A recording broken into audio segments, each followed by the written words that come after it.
Italian Wine Podcast. Chin Chin with Italian wine people.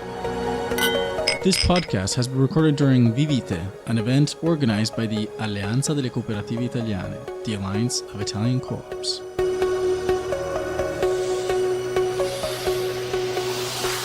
Hello, this is the Italian Wine Podcast. My name is Monty Waldin. I am with Federico Gordini, who owns an advertising agency called the Agency Lievita, which is in Milan. And Federico created the concept for and organized an event called Vi.Vite. What is Vi.Vite?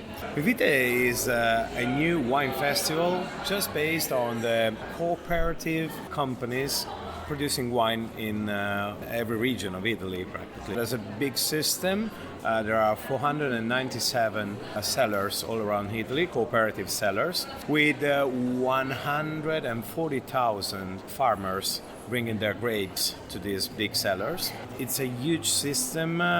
So what percentage of Italian wine is cooperative grown? The roughly? 52% of the DOC wines and the 60% of EGT wines. So it means that, to give you an idea about the business, the total income of wine industry in Italy is 12.5 billions, and the cooperative system means 4.3 billions. So it's huge. So it's got a third of the value but half of the production. Yeah, more. So the idea is to try and up the value of the cooperative wine. How do you do that though? Or how do they do that? How do the growers do that? How do the cooperatives do They are that? trying to work better, especially in the fields, in the vineyards. They're asking their farmers to cultivate better, to have a more attention, okay?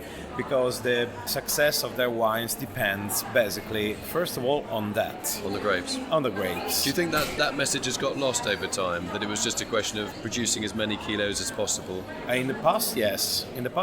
But now the tendency is changing. So what changed though? Why is the tendency changing? Because they understood that they need to produce maybe less but more valuable wine. But it's a process that we have to do in all our wine system in Italy. Because basically the problem is that, in general we produce more wine than France. But France, has a totally different income from wine because the value of every single French bottle is totally different, from the Italian ones. So we need to increase the value, and that's the reason why we need to start from the bigger system we have in our country. Isn't the problem, if you want to call it in Italy, the fact is that you've got a fantastic climate. I know you've got various climates up and down the country. Yeah. It is a land that is suited to high production and still good wine at high production. Yeah. You can talk about world-class wine, maybe you have to lower yields, but isn't that kind of like not a trap, a kind of a precondition that you've got that you can't almost fight against if nature wants to give you 120 quintals of Trebbiano that is actually still quite drinkable? Yeah. What's the problem?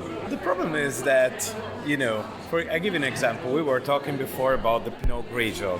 Okay. Never heard we of are it. relaunching so much Pinot Grigio in Italy. We are trying to do that because the most part of the Pinot Grigio goes to the States. The funny and different thing is that the Pinot Grigio in the States grows up really with big numbers, big numbers, because they have irrigation system everywhere. In Italy, we have no irrigation system practically anywhere. Okay, so we are based on nature. But the thing is that the cooperative system has a great advantage, especially in times and in years like 2017. That was a very complicated year in Italy, as you perfectly know, for the climate.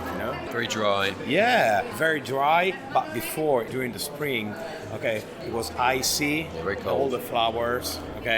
Some of the flowers died, and so no grapes from that.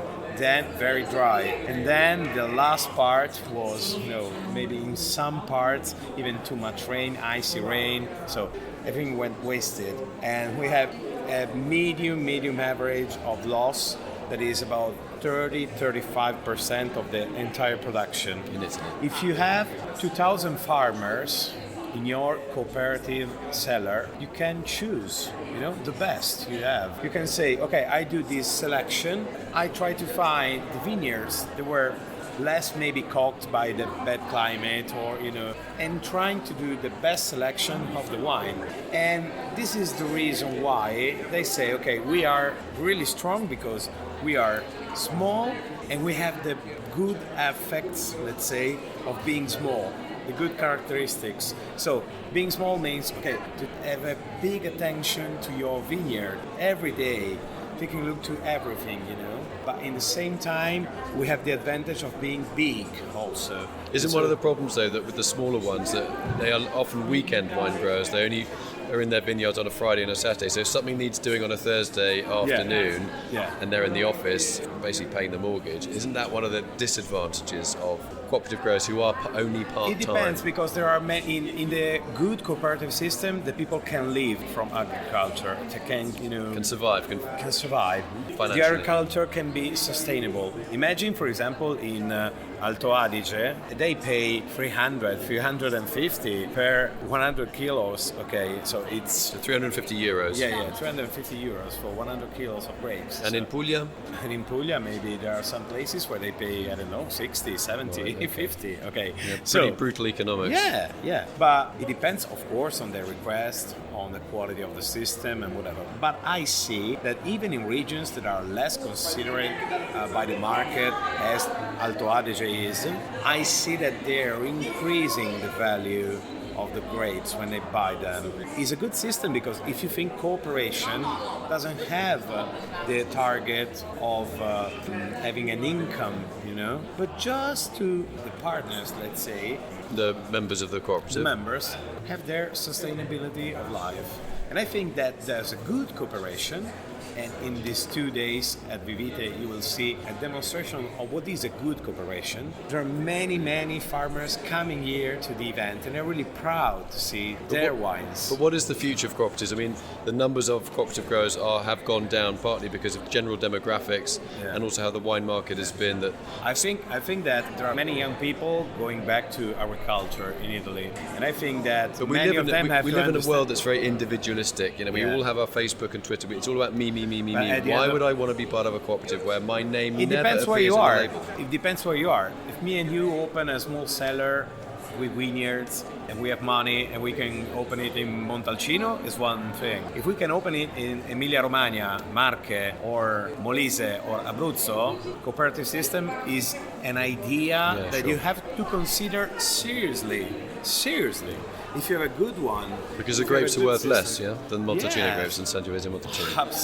Absolutely. So the thing is that it depends on the budget you have. It depends on the choice that you do, because there are many people who want to survive by agriculture, okay? And they want not just having this kind of individualism and to create their brand, okay? Cooperative system is done for these people, and I think that it will grow up in the future. In a couple of hours, we will have this celebration of the 27 wines from the cooperative system who won the Tre Bicchieri this year. 3 glasses from Gambero Rosso, very famous wine publication. 2018. It's interesting because the number of the bottles of the wines reaching the price every year is increasing. From cooperatives. Increasing from cooperatives is increasing a lot. I think in the past it was very difficult to think about this, because maybe there were many sellers producing big numbers of wine and maybe famous for cheap wines, because they had the cheap line and they did many commercials about this, so much communication. So they are well known for that. Right now they reach the Tre Bicchieri. But isn't that a good cooperative should be doing both? It's got the opportunity to make high quality wine that is value for money, should we say, and also high quality wine that is premium or super premium. If it's run well, and we've seen in some cooperatives in Italy that really are run extremely well, that they can achieve both successful volume as well as high quality niche. I think so, even because they have so much choice, they can choose, okay, and so they can do a strong selection of the grapes. Okay. And so they can create maybe even 3, 4, 5, 6 different lines, okay? Because of course you need to start from somewhere, but the possibility to choose is something really important, especially with these big climate changes that we are seeing in the last years. Okay, thank you very much, Federico Gordini. In terms of streaming, if this podcast was a cooperative podcast, this would be like your bottom bargain basement supermarket brand with now either of our names on it. Okay, it's great to talk to you. I wish you every success for the rest of this event and for cooperative wine growing in Italy in general. Thank you very much for coming in. Bye. Thanks. Thank you.